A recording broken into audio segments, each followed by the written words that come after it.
앞서 속보로 보신 것처럼 전국의 의결을 거쳐 국민의힘 한동훈 비대위원장이 정식으로 취임했습니다.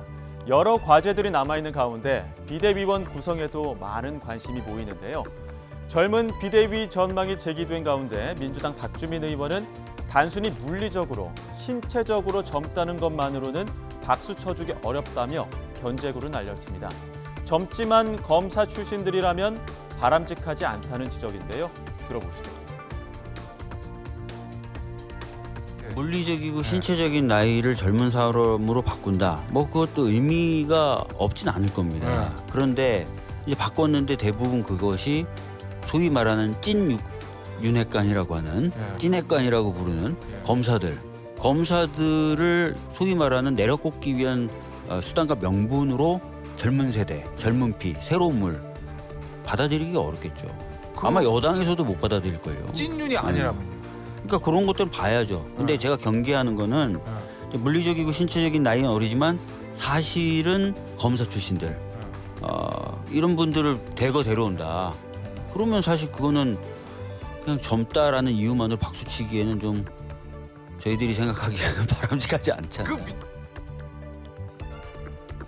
검사 출신을 경계하는 목소리는 국민의힘 내에서도 나옵니다. 70, 80, 90년대생 비대위, 이른바 789 비대위를 주장했던 하태경 의원은 비대위원장도 검사 출신인데 공관위원장까지 검사가 올 수는 없다며 인요한 위원장을 재차 소환했습니다. 비대위 말고 지금 또 하나 이제 관심사가 되는 게 공천관리위원회 위원장이거든요. 어떤 사람이 돼야 된다고 생각하세요? 그래서 이제 제일 중요한 요건이 검사는 안 되고요. 검사 출신 안 왜 안 됩니까? 아니 비대위원장도 검사인데 네. 공관위원장까지 검사 출신이 되면 그럼 법률과로 범위를 넓히면 가급적 뭐 아무튼 법조계는 안 했으면 좋겠어요. 인요한 공관위원장 가능성은 제로라고 보십니까? 저는 뭐 강력 추천을 합니다. 왜냐하면 혁신 공천안을 스스로 냈고 네네네. 그래서 그분이 되면 잘 실천할 거라는 믿음을 줄 겁니다. 근데 이제 자꾸 이제 모함을 본인이 공관위원장 되겠다고 자청한 사람이다. 그때는 어쨌든 자기가 어떤 자리 욕심이 있어서 한 게 아니라 이제 혁신이 안을 받아들이는 압박 차원에서 한 거다. 네. 그래서 자리 욕심 있는 사람 주면 안 된다. 이런 공격은 좀 심한 것 같아요. 과한 것 같습니다. 한편 이준석 전 대표의 탈당 시한은 하루 앞으로 다가왔는데요. 과연 이 전 대표와 어떻게 관계 설정을 할 것인지가 오늘 공식 등판한 한동훈 비대위원장의 첫 시험대가 될 것이라는 관측이 많습니다. 민주당은 이를 어떻게 바라보고 있을까요? 장경태 최고위원은 사실상 오늘이 이 전 대표의 D-Day라며 마음을 돌릴 수 있는 핵심은 공관위원장이라고 분석했습니다. 들어보시죠.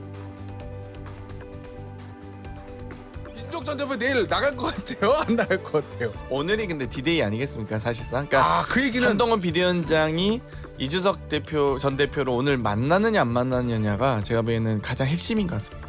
저는 뭐 붙잡은 마지막 오늘 D-Day라고 보고요. 아마 핵심은 공관위원장 임명에 대한 건이겠죠. 그러면 공관위원장 자리를 이준석 전 대표 줘야 안 나간다는 거예요?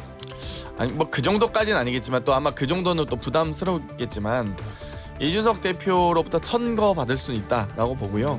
그러니까 결국 지금 뭐 이준석 전 대표를 비롯한 비윤계에 대한 공천학살, 지금 윤핵관에 대한 공천학살도 지금 다 두려워하고 있는 거 아니겠습니까? 국민의힘 의원님들이 전부 다 두려워하고 있는 건데 시스템 공천이 없다 보니까 저당은.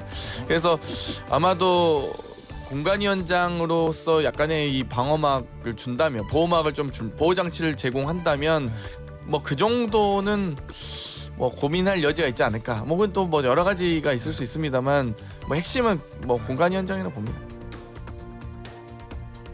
한동훈 비대위원장의 공식 등판, 그리고 측근인 천하용인 중 김용태 전 최고위원까지 당 잔류를 선언하면서 이준석 전 대표의 창당 동력이 약화하는 모양새인데요.